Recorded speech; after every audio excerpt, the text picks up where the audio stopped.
You know what's weird? People think being smart makes life easier, like you just coast through everything while everyone else struggles. But here's what they don't see. You're lying in bed at 2 a.m. analyzing a conversation from 3 days ago. You're in a room full of people feeling completely alone because nobody wants to talk about the things your brain actually cares about. And the worst part, you can't even complain about it without sounding arrogant. So let me say what you've been thinking. High intelligence isn't always a gift. Sometimes it's a burden nobody prepared you for. In the next 6 minutes, I'm going to walk through 8 struggles you've probably never heard anyone else talk about. And if you felt any of these, drop a comment, because you're not alone in this. Okay, so you know how most people make a decision and just move on? You can't do that. Your brain automatically runs every possible scenario before you can commit to anything. Someone asks you a simple question like, "Where should we eat?" And your brain starts calculating. Who's going? What do they like? What if someone has dietary restrictions? What if the place is too expensive? What if it's too loud and we can't actually talk? And by the time you've thought through all of this, everyone thinks you don't care or you're being difficult. Dr. Edward de Bono, who studied cognitive processing, identified this as parallel thinking. Your brain processes multiple decision trees simultaneously. It's not overthinking, it's thorough thinking. Research from the University of Michigan found that people with higher IQs show increased activity in brain regions associated with problem simulation. Your brain is literally doing more work than others when making decisions. But here's the problem. More processing power doesn't always mean better decisions. Sometimes it just means more paralysis. You're not indecisive, you're just seeing 20 moves ahead while everyone else is playing checkers. Let me guess, you make a joke and people just stare at you. Not because it wasn't funny, because they didn't follow the 3 layers of reference you just made in one sentence. You're making connections between ideas that most people don't even see as related. You're referencing obscure concepts. You're playing with language in ways that require context most people don't have. And then you have to explain the joke. And explaining a joke is like dissecting a frog. You understand it better, but it dies in the process.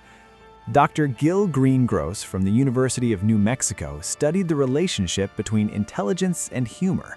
He found that people with higher intelligence use more complex humor styles, especially abstract and conceptual humor.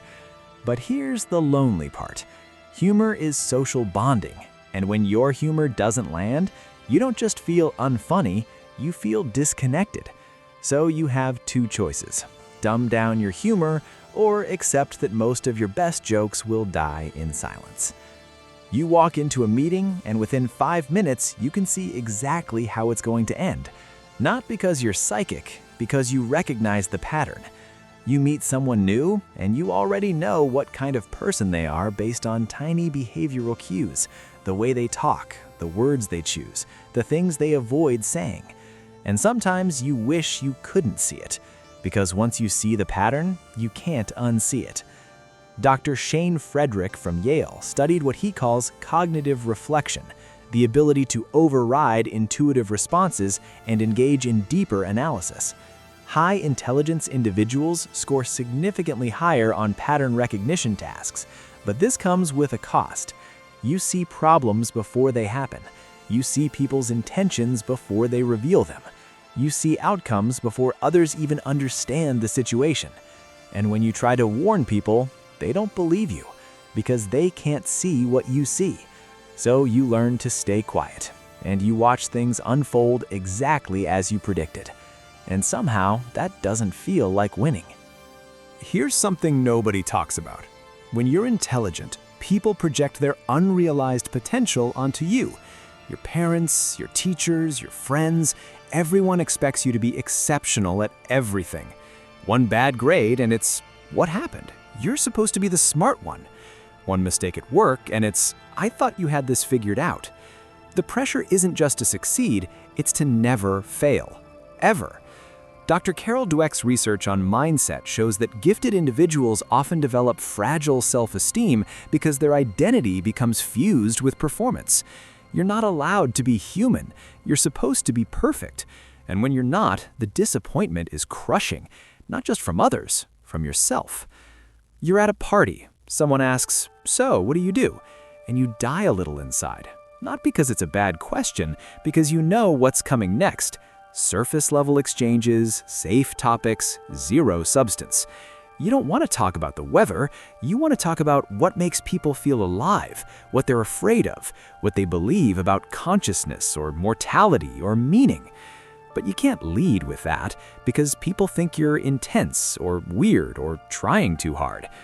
Research from Matthias Mell at the University of Arizona found that highly intelligent people report significantly lower satisfaction with small talk and higher satisfaction with substantive conversations. Your brain craves complexity. Shallow interaction doesn't just bore you, it actually drains you.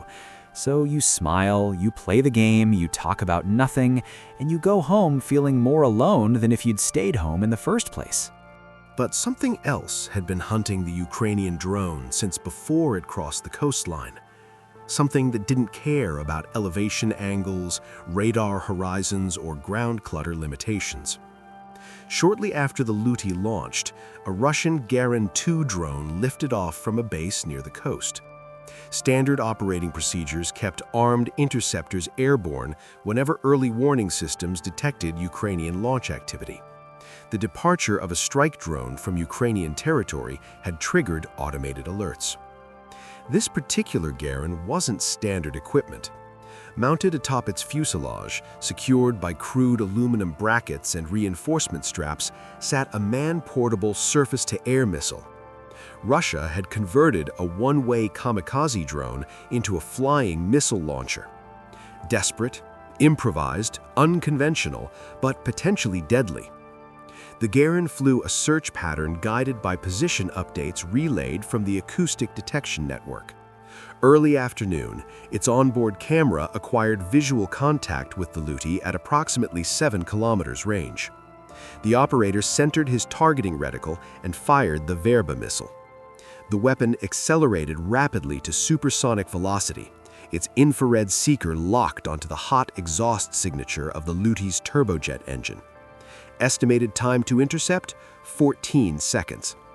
The seeker maintained solid lock across multiple infrared wavelengths as it closed the distance. Then the Luti executed its next navigation waypoint. Nose down, throttle reduced, diving toward lower terrain on the far side of a ridgeline. The drone wasn't performing evasive maneuvers. It had no idea a missile was inbound. This was simply pre-programmed terrain masking for the next flight segment. Coincidence. Extraordinarily fortunate coincidence. The missile followed the descending target, now diving toward the ground at over 600 meters per second. Its magnetic proximity fuse continuously scanned for metal signatures, attempting to distinguish the target from environmental interference like buried infrastructure and iron-rich soil composition. At extremely low altitude, still in a steep descent, the fuse detected a strong magnetic signature and triggered detonation. Not on the drone, on an abandoned agricultural vehicle in the streambed below. The warhead exploded against frozen ground. Fragmentation scattered across the field. The Luti, dozens of meters ahead and already pulling out of its programmed dive, experienced mild turbulence from the shockwave but sustained zero damage. The Garin operator watched the explosion through his camera feed. Wrong position, wrong timing. No debris trail from the target. A clean miss. His only missile expended. He had no explanation for how an unguided drone with no defensive systems had just survived a guided missile engagement. This is the dark one, and if you felt it, you know exactly what I mean. You understand systems. You see how arbitrary most social structures are. You recognize that most of what people stress about doesn't actually matter in the grand scheme. And that awareness, it can make everything feel meaningless. Psychologists call this existential intelligence, the capacity to contemplate deep questions about existence. But it's a double-edged sword. The same intelligence that lets you see through superficiality also makes you question whether anything has inherent meaning. You watch people chase status, money, approval, and you see it for what it is, a distraction from the void. This doesn't make you depressed, but it does make you feel like you're living in a different reality than everyone else. You know that thing you're working on? It's probably good, maybe even great, but you'll never think it's good enough because you can see the gap between what it is and what it could be, and that gap haunts you. Dr. Thomas Greenspan studied perfectionism in gifted individuals. He found that high intelligence correlates with what he calls the perfection trap, the inability to accept anything less than an ideal that may not even be achievable. You're not being hard on yourself for no reason. You genuinely see possibilities that others don't, and you know you're capable of more. But that knowledge becomes a prison because good enough never feels good enough. Last one, and this might be the hardest. Intelligence and empathy are connected. A study from the University of Cambridge found that people with higher cognitive abilities often have higher emotional sensitivity. You don't just understand what people are feeling, you feel it with them. Their pain becomes your pain. Their anxiety becomes your anxiety. You walk into a room and you can sense the tension before anyone says a word. You read emotions like other people read text, and you can't turn it off. So you absorb everyone's emotional state, and by the end of the day, you're exhausted from carrying feelings that aren't even yours. Look, if you related to any of these 8 struggles, I need you to know something. Your intelligence isn't a flaw, but it does come with a cost that most people don't understand. You're not too much. You're not broken.